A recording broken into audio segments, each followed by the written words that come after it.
Hi viewers, welcome to our channel. ప్రస్తుతం మనతో పాటు దాము బాలాజీ గారు సీనియర్ జర్నలిస్ట్ ఉన్నారు. వారితో ఒకసారి మాట్లాడదాం. నమస్కారం నమస్తే. సార్. అప్సిగూడలో నిన్నంతా ఫ్యామిలీ మొత్తం నలుగురు కూడా సూసైడ్ చేసుకొని చనిపోయారు కదా. ఇప్పుడు దీనిపైన అనుమానాలు వ్యక్తం అవుతున్నాయి సార్. అంటే ఇది సూసైడ్ కాదు, ఎవరన్నా చంపుండే అవకాశం ఉందన్న ఆ రకంగా కూడా వ్యక్తం చేస్తున్నారు వాళ్ళ అభిప్రాయాల్ని. ఎందుకంటే వీళ్ళకి ఆస్తులు బాగానే ఉన్నాయి, అప్పులున్నా కూడా ఆస్తులు అయితే ఉన్నాయి. మరి ఆస్తులున్న వాళ్ళు ఎందుకు సూసైడ్ చేసుకుంటారు అని కూడా మాట్లాడుతున్నారు. అసలు ఏం జరిగి ఉండొచ్చు సార్ ఈ ఫ్యామిలీ విషయంలో? యాక్చువల్‌గా ఇది ఫ్యామిలీ ఆత్మహత్యలు అంటున్నారు. ఫస్ట్ ఆఫ్ ఆల్ ఫ్యామిలీ ఆత్మహత్యలు కాదు. 2 హత్యలు.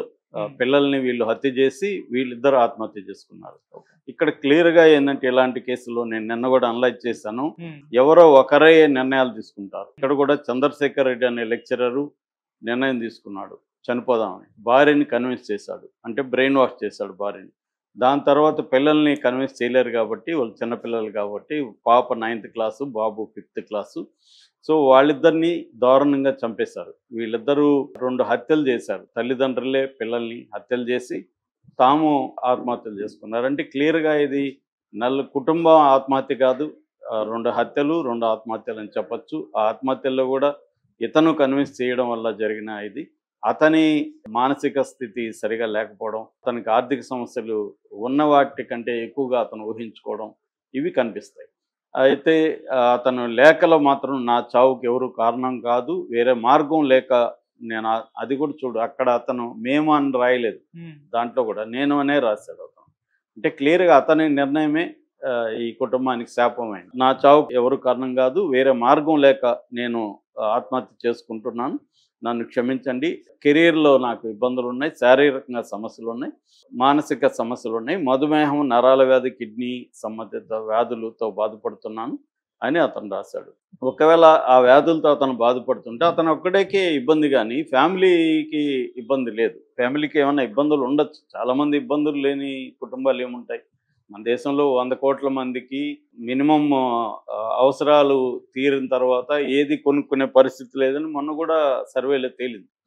సో మన దేశం rich country with poor people అంటారు. సో పూర్ పీపుల్కి అందరికీ ఉండేవి. కాకపోతే ఇక్కడ ఏంటంటే ఈ మధ్యకాలంలో నేను నిన్న అనలైజ్ చేసినట్టుగా రకరకాల సోషల్ ప్రెస్టేజీ ఇష్యూస్ పెరిగిపోయినాయి. ఇప్పుడు ఒక లెక్చరర్గా చేసిన తర్వాత వేరే పనులు, మామూలు పనులు చేయడానికి అతను మానసికంగా రెడీగా ఉండదు. ఎందుకంటే ఒక ప్రెస్టేజీ, ఇదే పని చేయాలి మనం, ఇంకొక పని చేయకూడదు అన్న ఒక యాటిట్యూడ్లు బాగా పెరిగిపోయినాయి సమాజంలో. సో దానివల్ల వీళ్ళు ఇంక వేరే పనులు చేయలేక చేస్తే చేయాలి, అది చచ్చిపోవాలి అన్న ఒక దీంట్లోకి వచ్చారు. అయితే ఇప్పుడు ఆత్మహత్యలు కావు అనే ఒక వార్త బయటకు వచ్చి సంచలనం క్రియేట్ చేసింది. దీనికి కారణం ఏంటంటే ఈ చంద్రశేఖర్ రెడ్డి అనే అతనిది కల్వకుర్తి, నాగర్ కర్నూలు జిల్లా కల్వకుర్తి మండలం దగ్గర ముకురాల అనే విలేజ్. ఇతను మొత్తం 4 అన్నదమ్ములు అని చెప్తున్నారు. వాళ్ళందరికి కలిపి 80 ఎకరాలు ల్యాండ్ ఉంది. ఇతని పేరుతో కూడా 15 ఎకరాల ల్యాండ్ ఉంది. సో ఇతనికి ఒకవేళ ఏమన్నా, ఇతను 6 నెలలకు ముందు వరకు కూడా లెక్చరర్గా పనిచేశాడు. 6 నెలలు మాత్రమే అతను ఖాళీగా ఉన్నాడు. ఒకవేళ ఆయనకు అప్పులు అయిపోయింది అంటే ఊర్లో తన 15 ఎకరాలు అమ్మేవాడు. కనీసం దాని మీద తనఖా పెట్టి డబ్బులు తీసుకునేవాడు. లేదు తన వాళ్ళతో, తన బ్రదర్స్తో చెప్పేవాడు, ఇలాగ నాకు ప్రాబ్లమ్స్ ఉంది, మీరేమన్నా నా ల్యాండ్ని కొంత డిస్పోజ్ చేయడమో లేకపోతే మీరెవరన్నా పెట్టుకొని ఇవ్వడమో ఇలాగా మాట్లాడినాడు. లేదు దాన్ని బ్యాంకుల్లో పెట్టి కూడా తనఖా పెట్టి అప్పు తీసుకోవచ్చు. ఇవేవి చేయలేదని చెప్తున్నారు గ్రామస్తులు. అట్లాగే ఈమెది కవితారెడ్డిది తాండూరు దగ్గర పుల్జాల అని చెప్తున్నారు. ఆమెకు కూడా, వాళ్ళ నాన్నకు కూడా ఆస్తులు ఉన్న వ్యక్తి. ఆయన కూడా ఏడుస్తూ, నేను కాపాడి వాడిని కదా, నాకు చెప్పుంటే నేను చూసుకునేవాడిని కదా అని ఆయన కూడా ఏడుస్తున్నాడు. ఎందుకు వీళ్ళు ఇంట్లో కూడా సమస్యలు ఉన్నప్పుడు ఎవరికో ఒకరికి చెప్పుకోకుండా ఉండరు? ఎందుకు చెప్పుకోలేదు?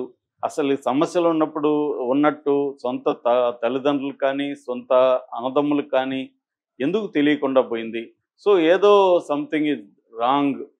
ఎవరైనా హత్యలు చేసి ఈ లెటర్ రాసి పెట్టి ఇలాగ చేశారా? ముందుగా పిల్లల్ని చంపేసి తర్వాత వీళ్ళని ఉరిదీసి ఇలాగేమైనా చేశారా అన్న అనుమానాలు కూడా ఉన్నాయి. ఎందుకంటే ఆ పాపను కూడా ఉరిదీసినట్టు మెడ దగ్గర వెంతా ఉంది. బాబునేమో మత్తుమంది ఇచ్చి విషం ఇచ్చి చంపేసినట్టుగా పోలీసులు అనుమానిస్తున్నారు. సో దీన్ని బట్టి ఇది హత్యల లేకపోతే ఆత్మహత్యల అన్న ఒక సందిగ్ధం లేకైతే ఇప్పుడు నెట్టేశారు గ్రామస్తులు. ఎందుకంటే వాళ్ళు చెప్పే లాజిక్ కూడా కరెక్ట్గానే ఉంది. ఆరోగ్య సమస్యలు ఉన్నట్టు కూడా విలేజ్లో కానీ వీళ్ళ బంధువులకు కానీ ఇంత మామూలుగా అందరికి ఉండే ఇవాళ 40 ఏళ్ళు దాటిన వాళ్ళకి చాలామందికి డయాబెటీస్ అనేది కామన్. ఇతనికి డయాబెటీస్ ఉంది. డయాబెటీస్ వల్ల దానివల్ల ఎవరు చచ్చిపోరు. డయాబెటీస్ని మేనేజ్ చేసుకుంటే కంట్రోల్లో పెట్టుకుంటే 80 ఏళ్ళు 90 ఏళ్ళు కూడా బతుకుతున్నారు ఇవాళ. కాబట్టి అదేమి ఇబ్బంది కాదు. లైఫ్ స్టైల్ డిసీజ్ అది. లైఫ్ స్టైల్ని చేంజ్ చేసుకోవాలి డయాబెటీస్ అంటే. మిగతా నరాల ఇదన్నాడు. నరాలది కూడా అందరికీ ఒక ఏజ్ వచ్చినాక కీళ్ళ నొప్పులు, నరాల ప్రాబ్లమ్స్ ఇవన్నీ ఉన్నాయి. కిడ్నీ సంబంధం కిడ్నీ ఎంత సీరియస్ అనేది ఎవరికి తెలియదు. ఇప్పుడు వాళ్ళ మామ మాట్లాడాడు, వాళ్ళకన్నా తెలుసు, కూతురు చెప్తుంది కదా, ఇతను కిడ్నీ సీరియస్ ప్రాబ్లం ఉంటే వాళ్ళకి తెలుస్తుంది కదా, వాళ్ళు మీడియాతో మాట్లాడాలి కదా. సో ఆరోగ్యంగా చనిపోయేంత సివియర్ ఇష్యూస్ ఏమి లేవు.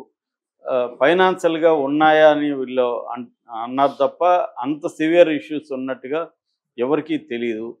ఇక ఎందుకు వీళ్ళు ఆత్మహత్య చేసుకొని ఉంటారు? ఎందుకంటే ఇది సివియర్ నిర్ణయం. ఇద్దరు టీనేజ్ గర్ల్, పాప 9వ క్లాస్ చదువుతుంది, 14 ఇయర్స్ పాప, 5th క్లాస్ చదువుతున్నాడు, 10 ఇయర్స్ బాబు. చాలా ముద్దుగా ఉన్నారు వాళ్ళు. అలాంటి పిల్లల్ని చంపాలని ఏ తల్లిదండ్రులు అనుకునే పరిస్థితి ఉండదు. వాళ్ళకి ఒకవేళ ఏమన్నా మానసిక రోగులుగా అయి ఉండాలి, లేదా తీవ్రమైన ఇంకా బతకడానికి ఎటువంటి అవకాశము లేదు అన్న ఒక స్థితిలో మాత్రమే అలాంటివి చేస్తారు. అలాంటివి ఏమీ లేవని వాళ్ళ బంధువులు చెప్తున్నారు. సో మానసిక సమస్యలు కూడా వీళ్ళకి తెలిసి ఏమీ లేవు. సివియర్ ఫైనాన్షియల్ క్రైసిస్ లేదు. ఒకవేళ ఉన్నా కూడా 15 ఎకరాల ల్యాండ్ ఉంది తన మీద, ఆమెకి ఆస్తులు ఉన్నాయి. వాళ్ళతో డిస్కస్ చేస్తే ఈ సాల్వ్ అయ్యే సమస్యలు తప్ప సాల్వ్ కానంత భయంకరంగా వీళ్ళు ఎక్కడో ఏదో వ్యాపారాలు చేసి అప్పులైపోతే అర్థం చేసుకోవచ్చు. జనరల్గా ఏం జరుగుతుందంటే ఎక్కువ మంది ఆత్మహత్యలు ఏదన్నా వ్యాపారాలు చేసి పోగొట్టుకోవడం, లేదు ఆన్లైన్ బెట్టింగ్ గేమ్స్ కానీ, రమ్మీ కానీ ఇలాంటివి వాడి డబ్బులు పోగొట్టుకోవడం, లేదు లోన్ యాప్స్లో డబ్బులు తీసుకొని అవి వడ్డీలు ఎక్కువైపోయి వాళ్ళు ఇబ్బంది పెట్టడం, ఇలాంటివి జనరల్ కారణాలు మనకి కనిపిస్తాయి అర్బన్ సూసైడ్స్లో. రూరల్ అంటే ఇంకా వ్యవసాయ కుటుంబాల్లో ఆత్మహత్యలు ఎక్కువ ఉంటాయి. కానీ ఇక్కడ వీళ్ళకి అటువంటి బ్యాడ్ హ్యాబిట్స్ ఏమి లేవు,